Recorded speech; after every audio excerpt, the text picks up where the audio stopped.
datang di channel Sejarah TV. Sebelum memulai podcast, mari dukung channel ini dengan cara subscribe, like, dan share video ini. Tema podcast pada hari ini saya akan membahas mengenai Susalit, putra Kartini yang dekat dengan kaum komunis. Kartini mewariskan Al-Quran juz 1-15 yang sudah diterjemahkan ke dalam bahasa Jawa untuk anaknya Susalit. Al-Quran itu pemberian guru mengajinya Syekh Soleh Darat.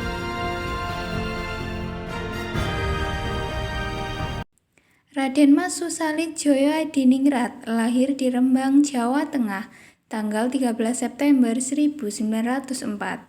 Ia adalah putra pertama dari pahlawan nasional Raden Ajeng Kartini dan Bupati Rembang KRM Raja Muda Aryo Singgih Djoyo Adiningrat.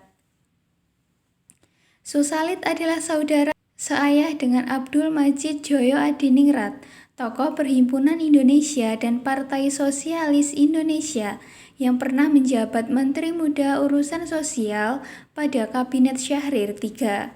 Susalit menolong membiayai sekolah kedokteran Sutanti yang kelak menjadi istri D.N. Aidit. Susalit adalah saudara sepupu Raden Mas Mudikdo yang adalah ayah dari Sutanti. Mudikdo tewas dalam peristiwa Madiun.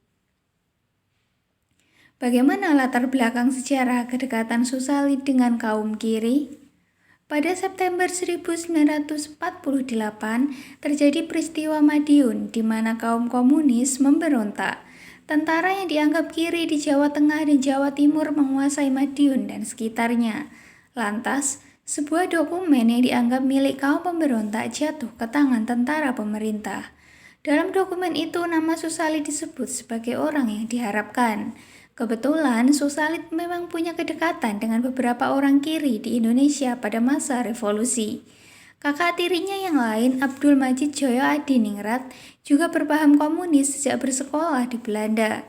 Ketika menjadi anggota Perhimpunan Indonesia, Abdul Majid berkawan akrab dengan Amir Syarifuddin.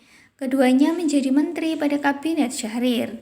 Nama pertama menjadi Menteri Pertahanan, sedangkan yang kedua menjabat Menteri Muda Urusan Sosial. Di sisi lain, Susalit juga bisa disebut sebagai orang favorit Amir. Setelah Amir tidak lagi menjabat Perdana Menteri usai perundingan Renville yang dianggap merugikan Indonesia, Amir mendirikan Front Demokrasi Rakyat atau FDR. Amir berhubungan dengan musuh yang memimpin peristiwa Madiun.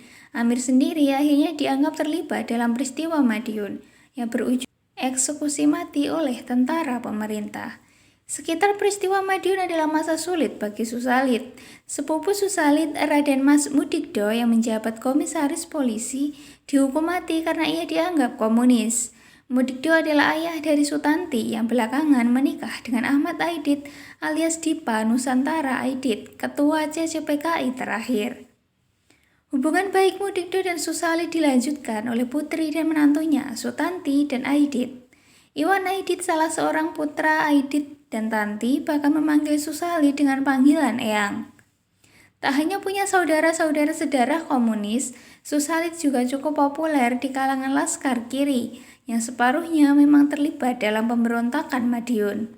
Susalit sendiri pernah mewakili laskar dalam Komisi 3 Jenderal yang mengatur kepangkatan karena kedekatannya itu. Tak terlalu mengherankan jika kedekatan itu membuat banyak orang kiri yang terlibat peristiwa Madiun berharap padanya.